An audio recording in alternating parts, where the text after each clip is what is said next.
Good day, everybody. I am in the car heading back from the Hellfire Club Brantford chapter mixer in Brantford, Ontario. So I'll shut my window so you can hear me. I'm showing you the road because it's dark out, and if I show my face, you won't see anything because I'm not going to turn my internal lights on. But anyway, I just wanted to do a quick video. I had a good time at the Brantford chapter of the Hellfire Club mixer. I guess they do this about every month. I met the guy who organizes it. He has a store in West Brantford, I think, called SideQuest Loot, where he sells, you know, like D&D related stuff, RPG related stuff. And we talked about John Con, and I got to play in a game of Daggerheart, and I'll give you my thoughts on the game. First off, it is definitely a game that has been designed for the theater kid in mind. It is not a traditional role-playing game. It's very loosey-goosey, but the rules on the character sheet, the rules associated with characters, they are, how do I put this? They're there, I think, to add complexity. Because without them, it really is just a cooperative storytelling type of system. It's a D12 system where you roll 2d12. One of your die is called the hope die. One of the dice is called the fear die, which seems to be a currency generation and utilization type of system. So basically, you roll 2d6. One of them is designated as your fear die if it's a different color. Now, if you roll and your fear die is higher, you roll and you add the results together. But if your fear die is higher than your hope die, then the GM, I don't know if there's a specific name for GMs in Daggerheart, then the GM gets a little token that they can spend to fuck with you, kind of thing. If your hope die is higher, then you get to record some hope on your character sheet, which you can spend to do a variety of effects based on your class and your origin, your background, kind of thing. They got a number of different races. I played a human bard called Rebek the Nail. I mean, did I have a bad time? No, it was okay. Not my game, though. Not my type of game. Like I said, it had a lot of fiddly bits, so to speak. Unnecessary moving parts to the function of the game. And I think in its design, like I said, they added all these little fiddly bits to characters and to gameplay to make up for the fact that when it comes right down to it, the game is nothing more than cooperative storytelling. So, for instance, you don't have initiative. You have the spotlight. And essentially what it comes down to is if you have an idea to do something, you say, hey, I want to do this. And basically you steal the spotlight. Unless somebody else has got the spotlight and they're in the middle of doing something. The GM who is handling it, very nice girl. I don't know that GMing is her strong suit. And I'm not going to say that she was terrible GM. She wasn't. But you can tell why this game attracts her. She's very loosey-goosey. She's very focused on narrative. The gameplay is very focused on narrative, like I said. But I don't know. Quite frankly, I'd much rather play with a simpler system like Shadow Dark or an OSR clone like Dragon Slayer, which I you know, every time I read more of the main book, I just love it more and more. It just gives me those nostalgia feelings with regards to, you know, the old AD&D 1E kind of vibe. So yeah, anyway, I wouldn't play this game. I wouldn't choose to play this game as one of my regular games. It doesn't have enough to draw me to it.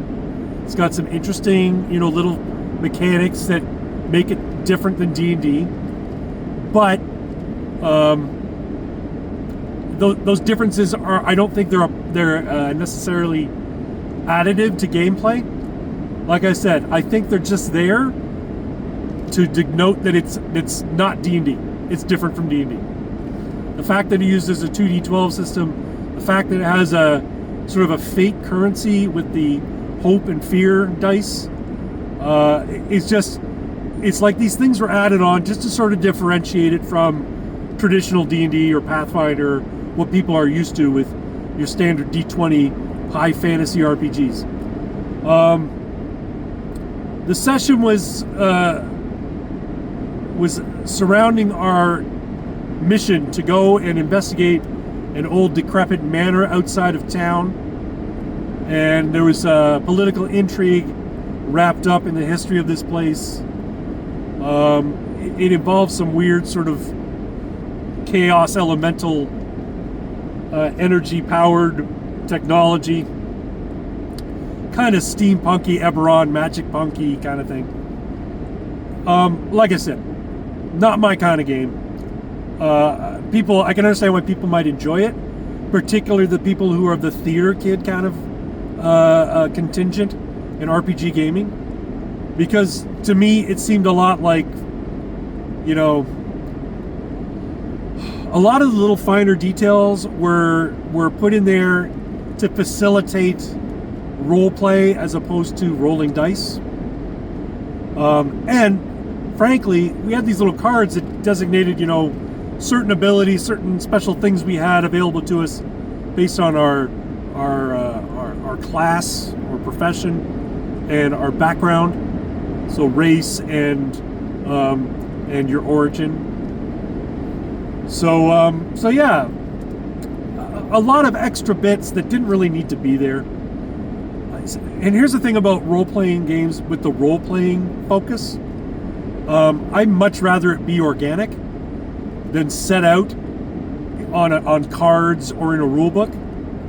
Like if you choose a background, like for instance, D&D 3 and 5e and all that sort of stuff did this. You would roll for your background, and that background gave you a little bit of extra starting gear, and it might have given you a special focus, something that you could do because of your background, something that you gained advantage on because of your background. That's fine, but quite frankly, I'd much rather that be borne out organically, and that's kind of why I appreciate the Beckme stuff and the Dragon Slayer stuff. You know, you write out a cool little backstory for your character. First off, puts a lot of work on the GM to try and incorporate that into your game. And I wrote out a little backstory because they gave us like, the GM gave us like a little card saying, who was your influence, who inspired you to be so good, blah, blah, blah, this sort of stuff. And I'm like, okay, so I wrote all this out, and that gives me an idea of who my character is, but it was never called into being. Now it's a one-shot, I get it, but why have me write it out? Again, I could just organically detail who my character is through the course of play. And like I said, I prefer that method of character creation, of character development. You know what I'm saying? Maybe it's supposed to help people who aren't necessarily inclined to write a good backstory for their character. But for me, I don't think it's necessary, frankly. Especially considering the type of player that this type of game is going to attract. Your theater kids who are naturally going to be creative, who are naturally going to want to create an interesting character, but maybe they made it to be accessible to the non-theater kid types. In any event, my first impressions of Daggerheart, based on my limited exposure of this one event, I don't think I'll play again. It's just not my thing. The people at the table, they were all great. We got along well. We played well together. But I think the chaotic nature of how initiative runs, or how turns and actions are determined, it's a little too free-form. Now, that being said, I play run Shadowdark, I should say, in which, in the mechanics of that game, initiative is always on, so everybody is going in turn.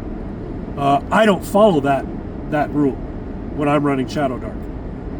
Somebody speaks up, Says, hey, you described that this room has a chest. Can I look at that chest? Yeah, go ahead. You said you're looking at that chest. It's your turn to go. And, so I guess I kind of do a freeform initiative non-combat. But the freeform initiative in Daggerheart persists even in combat. So, now maybe it was just the GM style, but we never knew whose turn it was. It was basically the turn of whoever said, I'm going to do this. So yeah, I understand the appeal for some. It's not for me. But yeah, that was my impressions of Daggerheart. How do you guys like this video format where you hear me talking, but you see the road in front of me? It's kind of interesting, actually. It's a little bit better. JonCon related stuff. Okay, so I mentioned JonCon. The reason I went to this was because I've been in contact on Facebook with people part of the Hellfire Club Brantford chapter regarding JonCon and their participation in it. So I got to talk to a nice guy called Tim of, what's it called? Crits Encounters, I think it was called? Crits Encounters, I think. Yeah, Crits Encounters, which he basically sells dice and gaming accessories, that kind of stuff. And we talked about him coming to JonCon and setting up a booth. He has quite the inventory, so I think it would be a real value add to attendees at JonCon to have these dice, these other things that he sells available to them over the course of the weekend. Now, truth be told, he's probably only going to come on the Saturday because that's going to be the big game day. I don't think it makes a lot of sense for him to come on the Friday. Might make sense for him to come on the Sunday for people who missed out on buying something on Saturday and maybe want to grab some last minute thing. But I told him, as far as I'm concerned, if he wants a table, it's his. He can have it. We'll sort out the price for the table. Originally, I was going to do I just want a vendor there so people have something to buy. But because it's a fundraising event, it was impressed upon me by my church's accountant that we need to take every opportunity to try and raise funds. So probably going to do a vendor table for him, like a fee or a percentage of his sales. He offered that up, and I'm good with that. And as long as it's beneficial for him, it's beneficial for the church, I'm fine with that. So I really hope we can make that work. I think it will. I'm just going to send him an email the next day or so just to firm up some of the details. I'll probably include our accountant in it so he knows that everybody is being told or communicating the same thoughts with regard to table fees and that kind of thing. And yeah, so that's that. I also spoke to the guy who has the store in West Brantford called Side Quest Loot. Now, he said he may or may not be able to come because of certain things going on, but he said he'd be happy to show up for at least the Saturday. So that would be cool. Having places for people to buy stuff beyond just the JonCon, what do you call it, branded merchandise, I think is beneficial. Now, Tim was open to the idea of Crits Encounters. Tim was open to the idea of including like a small pack of dice for attendees who buy the Paladin Pass, so that they get a little bit of value add for spending the extra bucks to come to the dinner, to come for the whole weekend. They'll get like a little pack of dice or something in their little bag. I don't know if I mentioned this already in another video or anywhere else, but I've designed some standee miniatures that I've cut out of 3mm plywood on the laser cutter that I'm going to include in the pack for people who buy the Paladin Pass. They buy the Paladin Pass, they get the dinner, they get the 3 days of gaming, plus they get a little loot bag, so to speak, with a bunch of little cool shit in it. Like nothing fancy, like I said, the little miniatures, a free pack of dice that are going to be given by or sold to us at wholesale by Crits Encounters. Then I think it warrants the price of buying, the weekend pass and the dinner. You get a slight discount on the dinner, plus you get a loot pack, plus you get the whole weekend of gaming. I think that's going to be worth it to most people. The hope is that we sell all Paladin passes. Now I know that's probably not going to be the case. We're probably going to sell some single Saturday tickets. We might sell just a weekend because some people might not want to come for the dinner because of dietary restrictions or whatever. Maybe they just, they can't make it to the dinner.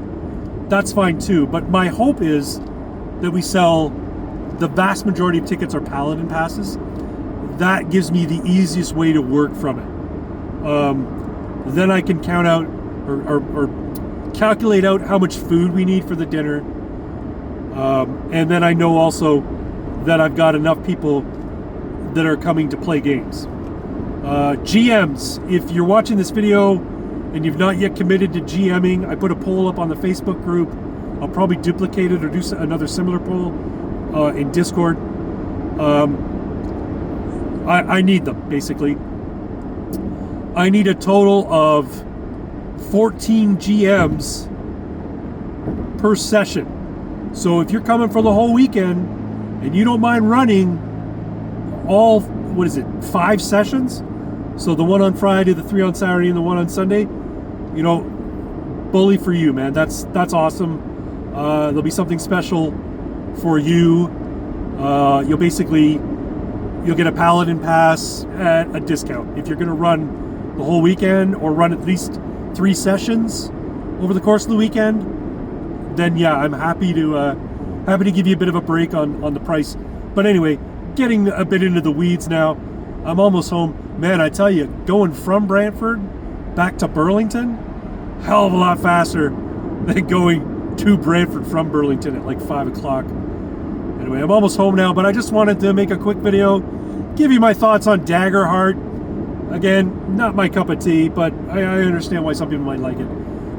And just give you a bit of an update on how things are progressing with JonCon. I keep saying this, but tickets will be on sale soon.